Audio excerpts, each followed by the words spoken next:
भारतीय राजनीति का सबसे अच्छा बेदाग चेहरा जो हर वक्त संविधान की बात करता है, संसद में शेर की तरह दहाड़ता है, वो मेरा लीडर संसद रत्न बैरिस्टर असदुद्दीन ओवैसी साहब। आज मैंने साहब के ऊपर एक कविता बनाई है।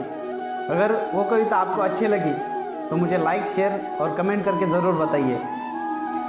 अल्लाह ने की है हम पर बहुत बड़ी मेहरबानी, अल्लाह ने की है हम पर बहुत बड़ी मेहरबानी, जो उन्होंने दी है हमें हैदराबाद की शेरवानी। ये शेरवानी आने वाली समय की आगाज़ है, ये शेरवानी आने वाले समय की आगाज़ है। असद ओवैसी सिर्फ मुसलमानों की नहीं, इस देश के हर दबे कुचले की आवाज़ है। वो अल्लाह ने दिए हुए रास्ते पे चलता है, वो अल्लाह ने दिए हुए रास्ते पे चलता है, हर वक्त संविधान की बात करता है। इसलिए हमेशा वो रहते हैं निडर, क्योंकि उनका आदर्श व्यक्ति है बाबा साहब अम्बेडकर, क्योंकि उनका आदर्श व्यक्ति है बाबा साहब अम्बेडकर।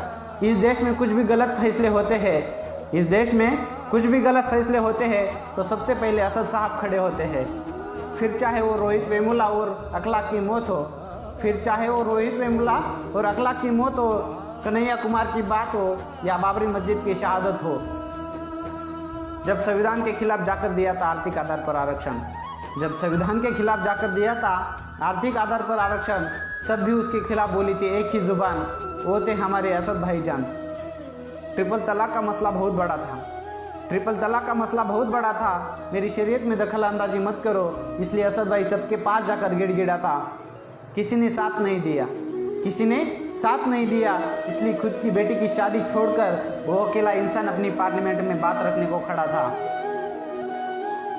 NRCCA का जब बिल पास हुआ था, NRCCA का बिल जब पास हुआ था, तब सारे के सारे खामोश बैठे थे। मोदी शाह की खोप की जद में आकर डर के मारे बैठे थे। बेखौफ होकर वही अपनी बात रखने को खड़ा था, बेखौफ होकर वही अपनी बात रखने को खड़ा था। असद ओवैसी ही था जिसने मोदी शाह के सामने उस संविधान विरोधी बिल को फाड़ा था। असद ओवैसी न कभी थकते हैं न कभी रुकते हैं, असद ओवैसी कभी न थकते हैं न कभी रुकते हैं, और अल्लाह के सिवा न किसी के सामने झुकते हैं।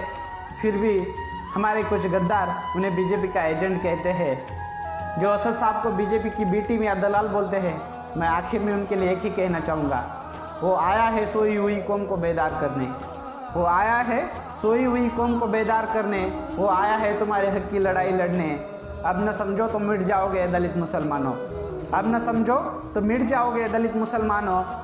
असद साहब जिंदा है तब तक उनको पहचानो, और एक बार अपने दिल पर रखो हाथ, और एक बार अपने दिल पर रखो हाथ, और सच बताओ तुम्हारे हक के लिए कौन करता है हमेशा बात, और सच बताओ।